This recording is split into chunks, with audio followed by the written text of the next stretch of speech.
Bad news for the Pacers as the first 12 minutes of games actually count. Terrible first quarter dooms them against the Grizzlies, even though some guys came alive late. Pretty spread out sum of successes. Lots to talk about on today's Locked On Pacers podcast.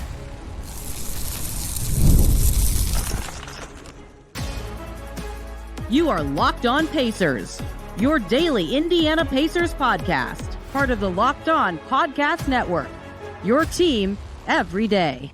What up, y'all? Happy Tuesday, and welcome into another edition of the Locked On Pacers podcast, where we, of course, talk about the Indiana Pacers. As always, my name's Tony East. I cover the team for Forbes and SI, and today we have much to discuss. Pacers lose to the Grizzlies at home.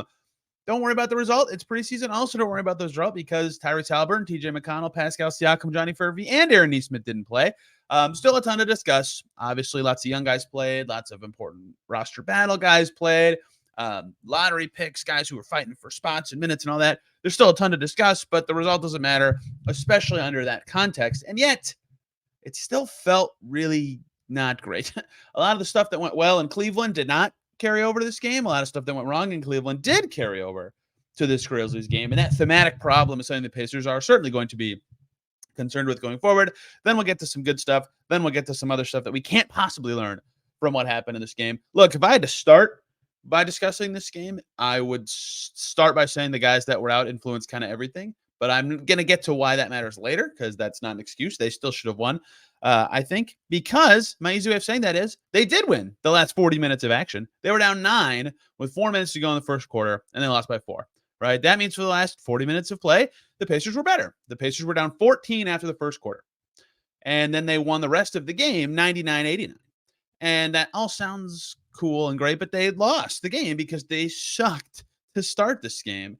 And part of what I said in the lead up to this one was something I want to see from the Pacers is I want to see the starters do better on the defensive end. In Cleveland, not enough from that group. Not enough force, not enough ball pressure. Weren't defending their man very well. Those guys were getting to the rim and then easy passes, and then the Cavs scored a billion points in the paint. And then not enough starters played to say, I have any assessment of that, right? No Haliburton, no Nesmith, no Siakam. It's hard to judge that. Nembhard was playing a different position. Turner, you could judge a little bit. Turner played okay. We'll get to him later. Okay, so I can't assess that. But what I can assess is the 5 guys who did start the game, and Rick Carlisle did not like how they started. And he shouldn't have, right? He said he did not like their attitude to start the game. It's 2 in a row, different group, similar lethargic start on the defensive end. I don't want to get 2 games in and call it a trend. It's also preseason, right? It can be hard to get up for these games. I get it. I don't want to light into that. I will say, though, their defense in particular has been a continuing theme in these games where there were like some pockets of the Cavs game where the defense looked all right. And there were some pockets of this game that just happened earlier tonight, yesterday, for you guys listening at the earliest, that it looked okay. And, even going back to Atlanta, there were times it looked all right. But it has not been consistent enough. And at the beginning of games, it has been really rough. The Hawks had a bunch of points in the first quarter. The Cavs had 70 at halftime, 31 for this Grizzlies group. No Morant, no Jaren Jackson Jr. They had good players available, to be clear. But it was really rough. It was really easy for the Grizzlies to control the tempo of this game. In Cleveland and Atlanta, I did not feel like the Pacers' defensive failures were holding them back on offense. In this game, it did. And I think that is where the personnel they did not have showed up the most, right? So this group couldn't get enough stops. Desmond Bane in particular was awesome in the first quarter. Mathurin, first possession, I was really locked in on that matchup. Ben Mathurin was guarding Desmond Bane a little bit early. He did a really good job. And then the second possession, he did an okay job. And then the third possession, he kind of lost him away from the play. And then it just kind of slowly deteriorated. It was kind of strange.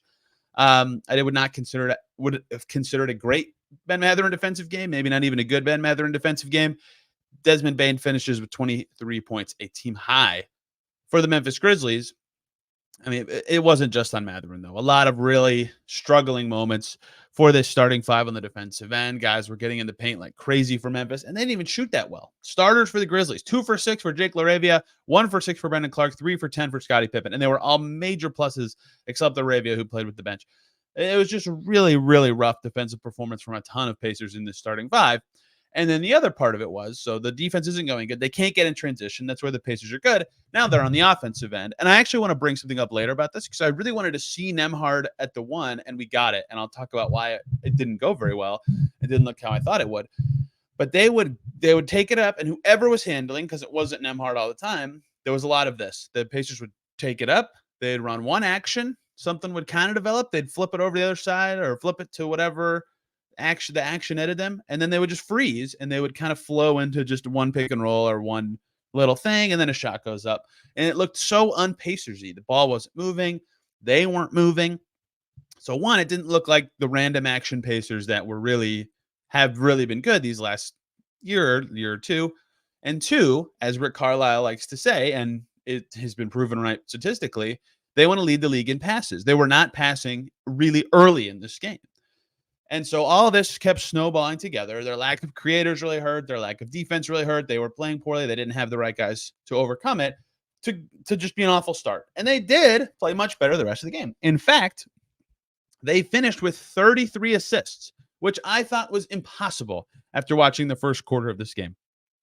In the first quarter of this game, the Pacers had 5 assists on their way to 20. They had 28 the last 3 quarters. That's phenomenal. Right? They started to play their game. And so in some ways you could walk away from this and say, hey, it's so obvious why they played bad. They weren't playing the way they want. Obviously, they didn't have the players that helped them play the way they want, but they didn't play the way they want. And when they did, they were better, even without their best players. And the Grizzlies didn't either, to be clear. Even without their best players, when they played the way they wanted, they were better. But this is the second game in a row, really third, where no matter who's on the floor, the start has been awful. Terrible on defense. Can't get the stops. You can't play your way if you don't get enough stops to get in transition a few times. Not all the time. I don't think the Pacers are going to be a top average, above average defense this year. It's got to be more than this, right? So generically, regardless of who played, regardless of how the Pacers intended to stylistically play, they just had nothing at the start of this game. And that was the whole story. First impressions matter so much because of how you feel about a game, right? That's why I was stunned they had 33 assists, but what happens at the beginning matters because then you adjust. And the team that's losing typically adjusts first. And that's bad. You're on the back foot already, and it can help you. Mark Monteith has his theorem, for those of you who don't know about it. But this was not a theorem game. Pacers lost. And the start of the game was a big reason why. Now, the same starting 5 was much better even in the third quarter, right? Then Mathurin had a really great third quarter with 10 points, and Drew Nembhard had some nice passes. Jarace Walker was better in the fourth quarter, but was fine enough in the third quarter with some rebounding and some passes. They played James Wiseman. He was 5 for 5 in just the third quarter. Enrique Freeman was good. The starting 5 was basically even, if not a little better, than the Grizzlies in that frame. And Desmond Bane was playing, right? The best Grizzlies were out there. Zach Edey was playing a lot. Zach Edey was very good, by the way. If you were a Purdue fan at this game, congratulations.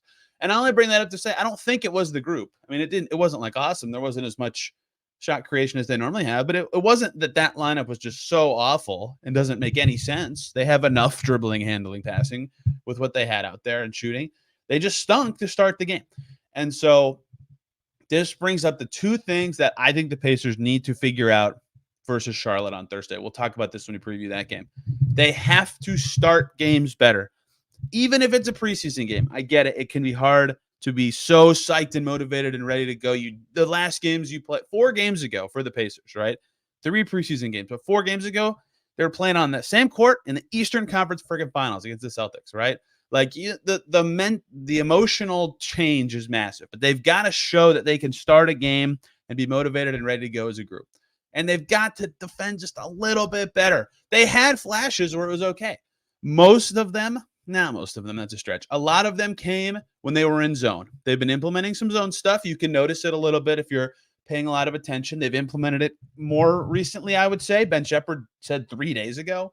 I don't know, if he was referring to a specific thing because it feels like they were using it in Atlanta, and that was more than 3 days ago. But it's newer, and it's kind of working, especially against this Grizzlies size. Zach Edey, again, was terrific, but it's more than that. Brendan Clark, for example.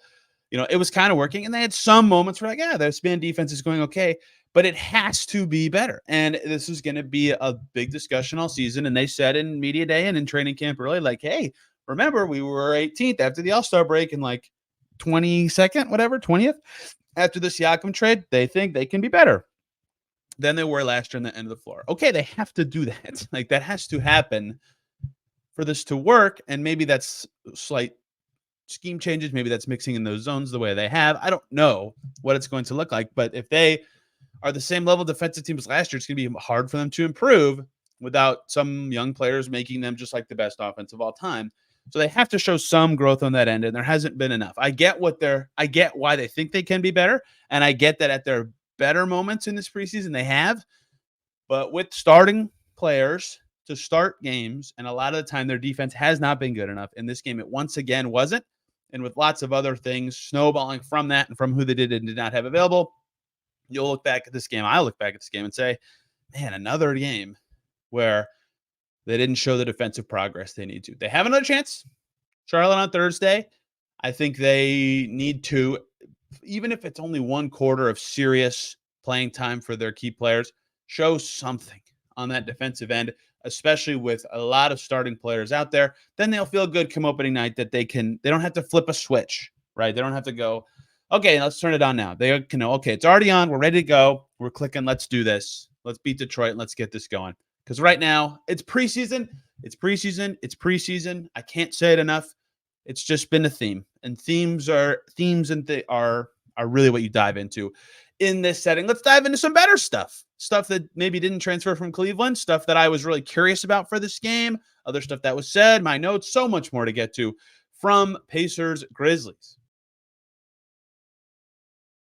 Before we get to any of that stuff, though, we've got to talk about the great folks over at Gametime. The best way to get tickets to the music, theater, comedy, whatever you are going to near you.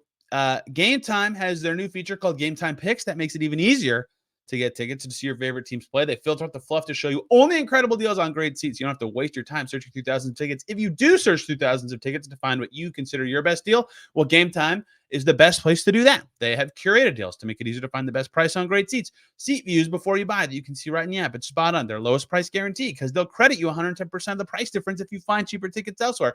Event cancellation protection, job loss protection. That's finding tickets in the same row, I should say. They have a flexible customer service policy, and you can toggle off hidden fees until you check out. Take the guesswork out of buying tickets with Gametime Picks. Download the Gametime app, create an account, use the code LOCKDOWNNBA for $20 off your first purchase. Terms apply. Again, create an account, redeem the code LOCKEDONNBA for $20 off. Download Gametime today. Last minute tickets, lowest price guaranteed. We're back here on Locked On Pacers. Thanks for making us your first listen today and every single day. Your second listen should be Locked On Grizzlies. The Michael and Joe will take you through Grizzland, and I'm sure they're talking a lot about Edey. This is not a Grizzlies podcast. This is not a Purdue podcast. I didn't even go to Purdue. I was excited to watch Zach Edey. He's very large. He did lots of very large guy things. Myles Turner had some nice reps defending him. Nobody else did. It's 10 for 15 for Edey, 9 boards, 23 points plus 9. It's going to be different when doubles start coming and he's got to pass and make reads and feel the speed of the game faster. His touches will be different when John, Jaren, and all those guys are playing, but he looks good. Zachy looks good. It was fun to watch. Matt Painter courtside. Lots of Purdue fans in the building. Very cool.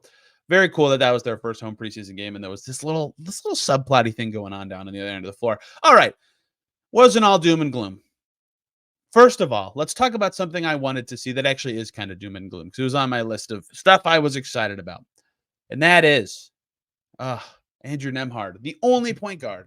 I said this before the game. This is something I want to see some lineup of, some variation of, just to see it. I want a taste of what this could be. And it wasn't awesome. He was the only point guard available. So most of the time he was out there, he's the only point guard. 20 minutes, 10 points on 8 shots, made 2 threes, 4 assists. He ended up better. Like, this was similar to the team in general, where they started so bad that my first impression of the game really clouded my perception of what was really happening as the game went on. This happened with Nembhard too, where in the first quarter, he was not as effective. Andrew Nembhard, first quarter, 1 for 3 with no assists, 3 points.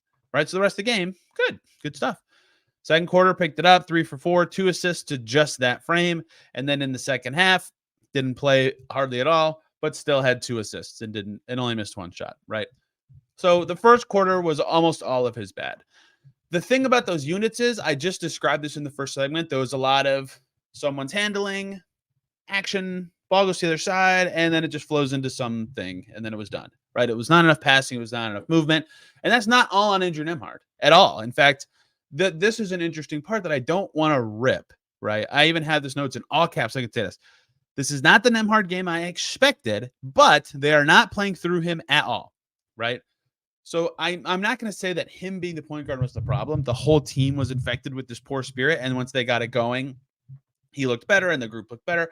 But I thought a little more would come of that. And I'm not saying he particularly played bad, just the units in general didn't look as effective as I thought he did. I wanted him to attack the rim as much as he could. And, they had possessions like Obi Toppin would take it up and he was initiating. Like the action would start with him holding the ball. And sometimes it was Jarace and sometimes it was Ben Mathurin. And Jarace also had 4 assists and had an all right game. I just wanted to see it run through Andrew Nembhard more. So it did happen. The thing I wanted to happen did happen, but not in the way I wanted. And that's on me. I shouldn't expect something that isn't realistic. But I just thought that might look a little different than it actually did. And I'm curious if that's who they had available, if that's just the way they were playing early, because it looked a lot better later. And he looked a lot better later, or if something else was going on. But I think if they can, capture that magic from second quarter on, if that had been how the game started, we'd be looking back at this totally differently. Jarace Walker was the brightest spot. He's the guy to talk about. And it wasn't good early, to be clear. Let me read you a stat line. This is not a player stat line for the full game. The stat line I'm reading you: 12 points, 2 rebounds, 1 assist, +9, 1 block, 5 for 6 from the field, 1 for 1 from deep, 1 for 3 from the foul line. So leaving 2 points on the board. So that could have been a 14-point quarter. That's Jarace Walker's stats in the fourth quarter. He was awesome in the fourth quarter. Really came alive. He played a lot of the quarter with Tristan Newton, Cole Swider, Ben Shepherd, and Enrique Freeman on the floor. Think about that group. He is the guy to handle. Quentin Jackson was in for 1 minute and 11 seconds of the quarter instead of Newton. And Quentin Jackson could handle. Quentin Jackson was pretty good in this game once again. But Jarace was like the guy, the primary handler for a game or for a lineup like that a lot of the time. Newton was pretty good in the fourth quarter also. Good game for the two ways. But Jarace in that setting was good. He found the right spots. He kept the ball moving. He made stuff happen. Now, he was not good, not effective earlier than that. Third quarter, did not make a shot. First half stats for Jarace Walker: 1 for 3 with 3 points, 2 assists, 2 rebounds, 3 turnovers, right? So he started very rough. And yet his fourth quarter was so good that it salvaged the night for him. Led the team in scoring 15, 6, and 4 with a block. The 3 turnovers still persist. Made half his 3, 6 for 11 from the field. That kind of carried over from Cleveland. It was not a good start to his game at all, right? Kind of an ugly start. Team looking uninterested. Not stuff really clicking. And then he comes alive at a good time to really save his day. And so that really mattered to me, because if that's part of his ability to play the 3 and move down a position and be this guy that has skilled size, right, as Rick Carlisle talked about, is going to be more than shooting. He's going to have the ball sometimes. And if he's having an off night shooting, what else can he do to impact the game? Maybe that's pass. Maybe that's get to the rim. He did that stuff in this game. I get it. Okay. Incoming commenter. Oh, against the Grizzlies third stringers. All right. Push up your glasses there, nerdy boy. It was still good. It's more than he's ever done before, and still something that he needs to show progress in these areas. And he totally did in that fourth quarter. I thought that was one of the bigger positives of this game, something that he can build off of going forward. They needed it to come alive. Nice offensive quarter late. James Wiseman's offense was awesome again. Speaking of awesome stuff, did not miss. I think he only played in the third quarter. Really peculiar kind of rotation pattern for him. Yes, that's correct. Only in the third quarter, played almost the whole thing. 5 for 5, 3 boards, 2 assists, only 1 turnover. Like everybody, was not particularly effective defending Zach Edey, but was fine enough when they had him mixed in for some zone stuff. And if you go 5 for 5 from the field, you make up for a lot of stuff. Really nice offensive game from James Wiseman again. That dude can get rebounds no one else can get. He finishes shots around the basket. Something there. Just gotta, if he can click on defense, he's going to be something.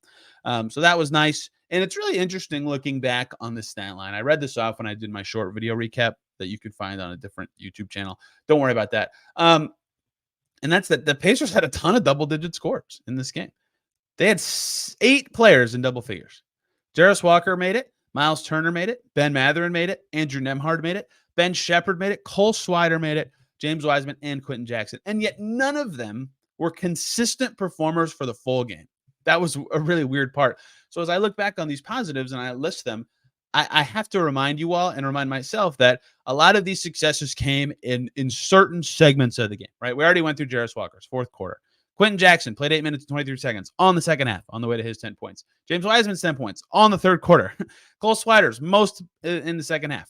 Andrew Nembhard's almost all in the first half. Ben Mathurin's almost all in the third quarter. Myles Turner only played in the first half, right? So that is an odd thing about this game is you could point to a lot of guys and say, you were good at this time and you were good at this time and this changed for you at this time. And that's fine. They almost won the game. But that's not what a good team does. It's more guys at once. It's more sharing. So I don't know what to make of that or what the Pacers make of that. But I think that there's a lot of stuff you could point to as successes. And I want to dive in deeper on a few of them here. Myles Turner stepping up. Cole Swider maybe putting maybe putting a stamp on his spot on the team, and so much more to finish up today's Locked On Pacers. Before we do that, we got to talk about the great folks over at FanDuel. NFL fans, of which I am not one right now. I'm mad at the Bills and James Cook. You can start the season with a big return over on FanDuel. That is America's #1 sportsbook. So when you get that hunch in the middle of the game, whatever it may be, you can check out the latest up-to-the-minute stats. You can view live play-by-play, up to the play that's going on, and so much more on the same page where you place your bets. You want to be as informed as possible. What's going on? What has been going on? What do the stats say is happening in this game? What's coming up? You got to know all that to be as informed as possible when you place your bets. FanDuel puts it all on the same page. And when you place your first $5 bet on FanDuel, you will get started with $200 in bonus bets guaranteed. That's just place $5 bet. Boom, there it is. That is on FanDuel.com. We're back here on Locked On Pacers. Thanks for making us your first listen today and every single day. Check out Locked On Sixers for your second listen. Paul George knee hyperextension was not good. Very not good. That thing bent. Oof. Locked On Sixers will have more on that. Hopefully nothing serious there. Pacers do play the Sixers very early in the season for their home opener. Also, there was a trade. Jalen McDaniels traded from the Kings to the Spurs with a second-round pick. Super weird string of transactions from the Kings with Vezenkov and Davion Mitchell going to the Raptors, and then they clear that money, but then he didn't play in the NBA, and the guy they got from the Raptors, they just salary dumped. They're setting up for something, and the Spurs got a pick for nothing. So those two podcasts can help you break down that trade. Interesting stuff. Let's wrap up. Let's talk about some other pockets of good stuff and just run through some notes. Myles Turner's first half, pretty solid. 12 points for him, 7 boards. That is something I wanted to see from him. So if he plays a normal game load, whatever that may be, 32 minutes, 30, whatever, he probably finishes somewhere close to, 23 points and 12 boards. Really would have been a really good night had he played the full amount. That's what you want to see from him. The offense was there. It was really varied too. Obviously the 2 threes matter, both on pick and pops, or no, one on pick and pop, one on a nice step back when they needed it early in the game over Edey, and then, flipping in some Myles Turner shots in the lane. Good game from him. Probably his best offensive game on the preseason side of things so far. Ben Mathurin's third quarter was really needed. He really struggled before that. 4 for 8 in that frame, hit 2 threes, got going a little bit on his way to 10 points. He did not build off of his Cleveland game as much as Jarace Walker did, but that third quarter was still something worth smiling about. Ben Shepherd. I don't know what Ben Shepherd's outlook is. 12 points, 5 assists, plus 13 in 25 minutes. 4 for 8 from the field. He hit 2 threes. He hit a 3 right in front of the Pacers bench. They all went crazy. He handled the ball around a pick and roll and then cut through 2 defenders in the lane and then went up for a perfect finger roll. And it was one of those things, I can't even describe this. It's like this is such a basketball dorky thing, but there's some guys who have finger rolls that are smooth enough that you can just tell they're a basketball player. Ben Shepherd has it. Beautiful layup. He sunk it. He looked really good. If Jarace keeps playing like this, yes, Ben Shepherd will be out of the rotation. It's just going to be hard to say every time I say it. Good player, good young player, had a nice game in this one. Cole Swider, I don't. There's another preseason game. I don't know what goes on in practices. From what I can see, and from what actions suggest the Pacers are thinking, might have just landed himself on the team for the season. 2 for 4 from deep, 5 rebounds, 3 assists. He continues to like dribble more than I thought he could effectively. 10 points plus 12. He's just, that's what he needs to do on offense. His defense isn't very good, but if you can do that, that's fine. That's what they need from someone that deep in the roster. He had a nice game. Quentin Jackson is just a menace. 7 free throw attempts, 3 assists. That dude can get by anybody at any time. Sweet dunk to cap off the game.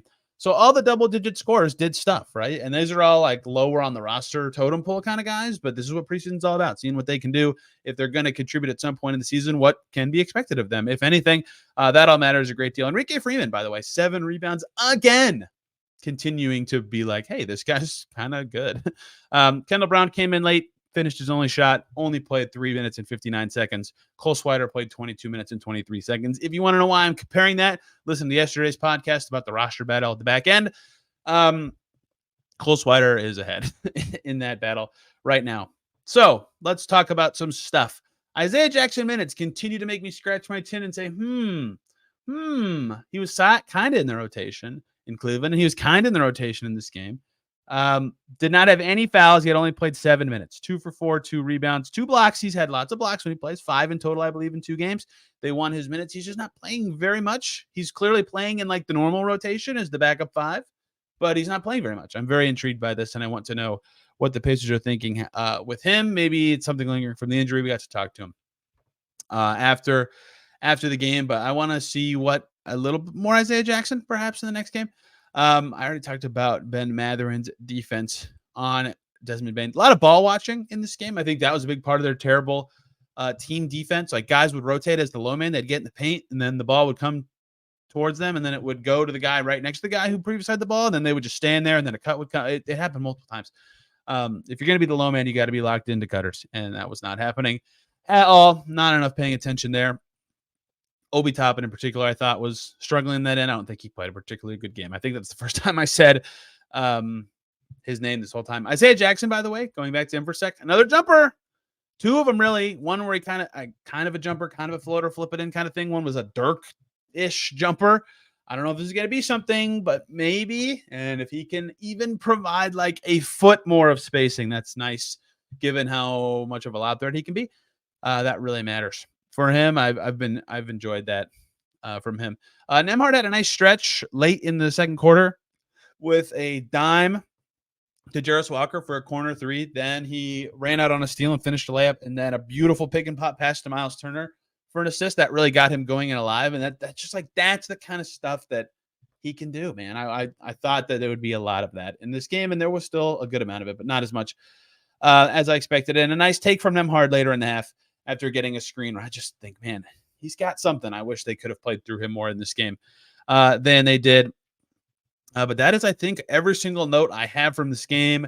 The rotation was really out of whack. The only thing I would add to this, if you're still here and have one more thought to give, it's really hard. If you look back at this game and think about a certain player's shooting percentage or something they did or didn't do, think about the fact that they were all vaulted up roles like significantly from what they are normally expected to do. And a lot of them were able to have pockets of success. And I think that's why they weren't consistent, right? A lot of guys were doing more or doing a different role than they're accustomed to because Siakam was out, because Haliburton was out, because McConnell was out, right? They had to handle more. They had to try to create more for others. And for some guys, that's very natural. For some guys, it's not at all. And so anyone who might have looked totally out of place or couldn't consistently do the things that they did at times, which this whole podcast has been about that, I think that's a big reason that happened, is because they were doing something that's either hard for them to do for 48 minutes or hard for them to do in certain matchups. And that's why they don't do it very much for the Pacers. And they had to do it in this game. Haliburton, Siakam, and McConnell, rest reasons. Furphy obviously dealing with the ankle thing still. And then Aaron Nesmith also sore ankle. Seems like they'll have more guys available against Charlotte. Looking forward to that game on Thursday. Tomorrow, we'll talk about something. I don't know yet. And ideally with the guest, I have reached out to people. I'm actually doing my job for once. Maybe 2 guests in a row leading into the Charlotte game. And then Friday, we'll talk about that game. And then real games, real stuff. We'll get to it next week. Looking forward to it. I'm enjoying having basketball back in my life, even though the preseason is very, very preseason-y at times. If you want to talk to me about anything I said today, I say many stupid things. I'm on Twitter at Tony R. East. If you're watching on YouTube, just comment down below. I do read them all. Locked On Pacers is the Twitter feed for this podcast, where you can see the show and the topics at hand. And now I can do timestamps way easier. They're going to be in the YouTube comments and on the Twitter feed if you want to skip to a specific thing. It's automated for me, so I kind of have to tweak them. Maybe it's not perfect, but it's pretty dang close. Back tomorrow talking more Pacers as they trudge on through the preseason. They are a week away, plus a day, from playing games that matter. I'm looking forward to it. I hope you are too. Till then, everybody have a wonderful day.